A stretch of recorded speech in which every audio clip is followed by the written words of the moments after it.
Hey everyone, Irit here, and today I have an art journal video for you. So this is the first page of my new ginormous Dina Wakley journal. This thing is pretty big. I think it measures, it's like 14 inches tall, and I'm not sure how wide it is. So I'm starting with some super heavy gesso by Liquitex, and I have this kind of rubber silicone applicator, which I love because I hate brushes. And I am using the gesso here to basically stick down this kind of tissue paper, collage paper, and this is also by Dina Wakley from her latest release in the 2018 Creativation. So yeah, I've been playing a lot with this collage paper. It's really fun. I also did a lot of like gel printing with it, but here it was soon after I received it, and I'm just using it plain as it comes in the package. So now I added some regular gesso, not a super heavy one, and I just want the cover to be whiter. So I don't know what happened to the footage here, if I forgot to record what I did, but basically I let everything dry and then I added, you can see, a little bit of color on top with, I think it was some bubble wrap. I think I had some small bubble wrap that I got from somewhere, and I just sprayed it with some mists, and that's what you see on the screen, I'm pretty sure. And yeah, now I'm going to go on and finish this spread, the first one in this journal. I actually have many pages in different stages, but I think this one is the first that is really finished. So I'm starting with adding some more collage pieces. I am not used to working in such a huge journal. I have also a large watercolor journal, but it has like very heavy, rough watercolor paper, and I mostly use it just for watercolors. So I'm really not used to working in such a scale with other elements other than watercolor. So this is also for me a learning experience, and yeah, it's a lot of fun. I started with some of my printables. If you're interested in my printables, they are available on Patreon. So when you sign up for $8 a month or more, you get access to my printables and inspiration videos, and yeah. So these are the March ones that you see here, or some of them. I have, till now, I have 2 printables every month, 2 full sheets, I mean. And I'm using some matte medium, also Liquitex, to adhere them. And these printables were printed in my home printer. It's a Epson inkjet printer, and I used the Tomoe River paper to print them on. So I really like it because it's very thin, and I don't know, if I'm guessing that, you know, the ink changes from printer to printer, but I didn't get a lot of smearing. Yes, when I rubbed these papers like a lot, then some of the ink did come off at some point, but all in all they held up really well to everything that I put on top of them. So yeah, I'm really happy with that. So now I'm adding some gesso. This is regular Liquitex gesso, not the super heavy one. And what I want to do, I just want to blur a little bit like the edges of these yeah, pieces of my printables that I added there, because I just want them to kind of blend in the background. I don't want it to look like, you know, here's a strip that I glued on and there's another strip. So just trying to kind of make it look more like a part of the whole spread as opposed to just pieces that I glued on top. And I'm also using my fingers a lot in this process, so yeah, it is rather messy. And honestly, I didn't really have any idea what I was going to do. I didn't plan this, I didn't think this through. I was just kind of responding to the moment, trying different things. I grabbed this kind of wedge tool that I have. It's also made of, I guess, some rubber silicone stuff. And that was inspired. I saw that Mindy Lacefield has a new class starting in April where she's using this tool a lot. So that just made me think of it.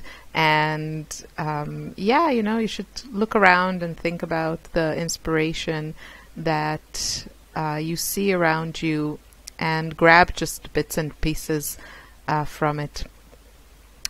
So here I decided I just wanted to add some more color, and I'm going to use a few different mediums for that. You'll see that. I started with some pencil, and the reason I chose pencil was mostly because a lot of the things were still wet, but you can't really ruin a pencil if you scribble on top of like wet gesso. So that was the reason for that. Because another possibility would be pen, and I'm going to actually come back with a pen later, but I can't do that on any wet surfaces because it'll just ruin your pen. So pencil is a good choice if you're impatient and still you want to keep on doing something.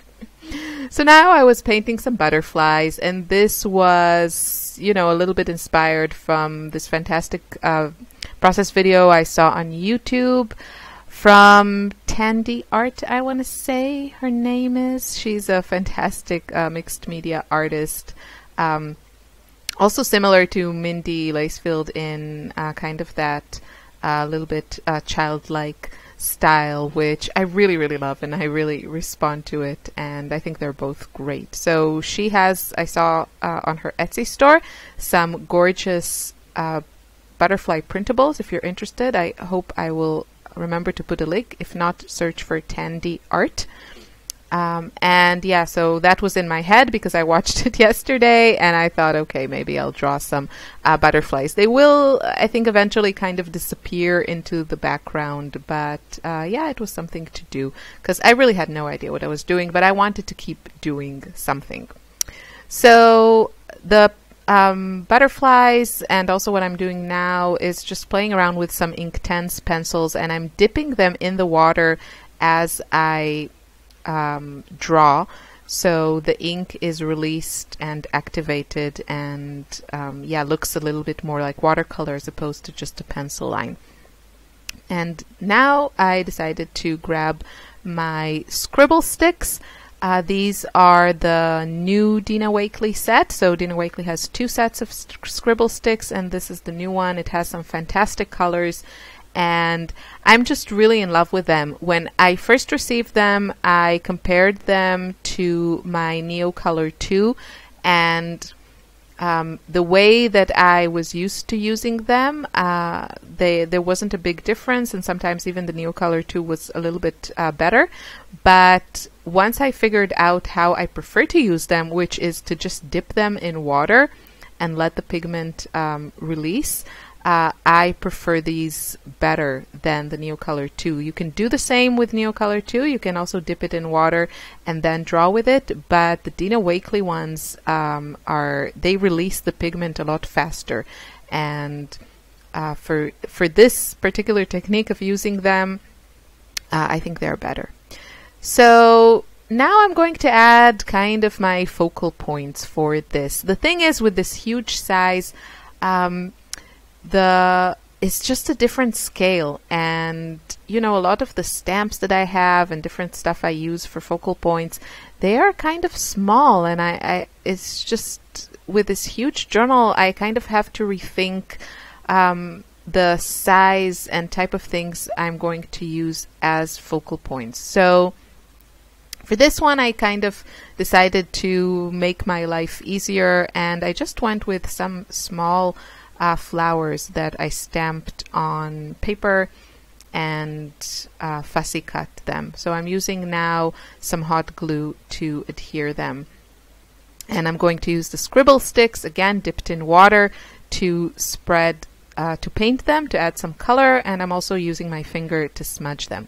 Now, if you enjoy this type of art journaling style and you want to see some more, I'm offering in March and April and maybe also May lots of art journaling tutorials, again on my Patreon. These videos will eventually be a class, but the best value to get them is to join Patreon.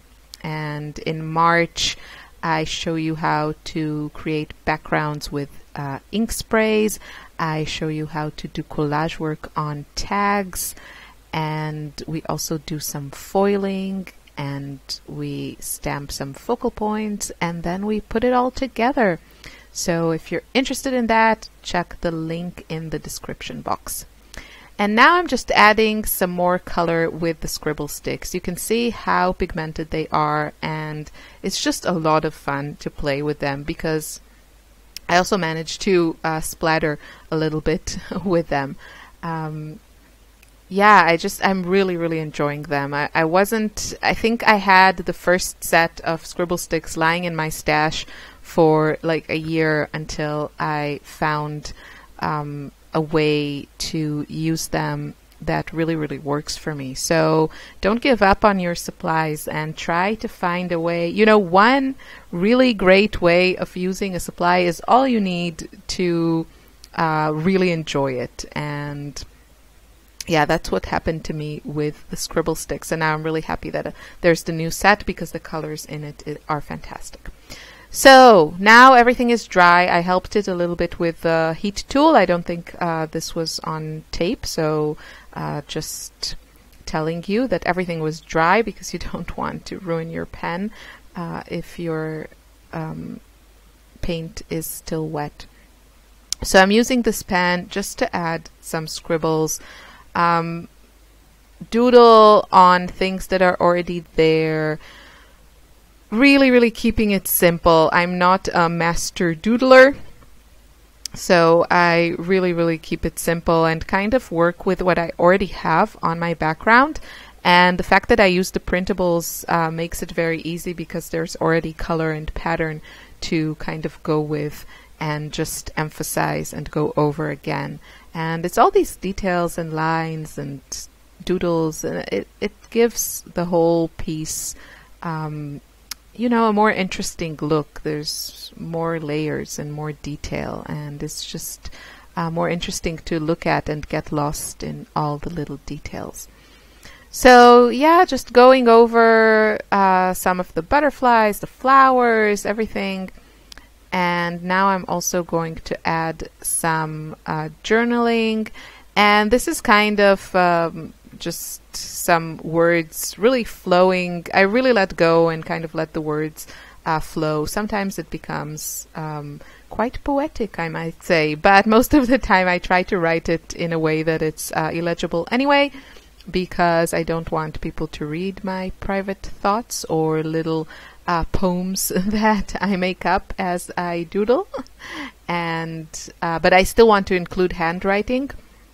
And also sometimes I do journal about things that, you know, occupy my mind or, yeah, disturb me or something like that. So it is therapeutic to put this on paper, but I don't need to go back and read it. So, yeah, and I love the way handwriting looks, especially in English, I have to say, because I could also write in Hebrew, or if I was really masochistic, in German.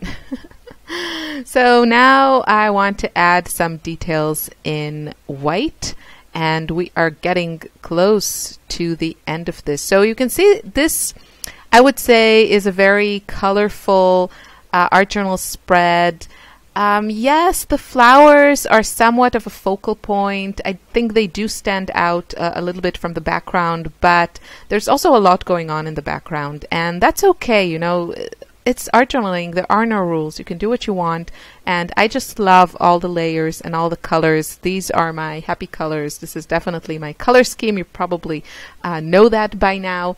And I was just having fun. And I feel like working in this journal is also a learning experience for me to see how to work with this scale. So yeah, but I'm pretty happy with the first page. You know, the first page of a journal, you kind of feel like it sets the tone, even though it really doesn't have to. But yeah, I'm happy to start my journal with this fun, colorful page. Like every like every other art journal spread that I've been doing in the last months, I'm adding some of these gorgeous Tim Holtz word phrases and outlining them in white in this case, so that they are more a part of the layout. So here are some close-ups. I hope you enjoyed this video. Leave me a comment if you have any questions, and have a wonderful day. Thanks for watching. Bye.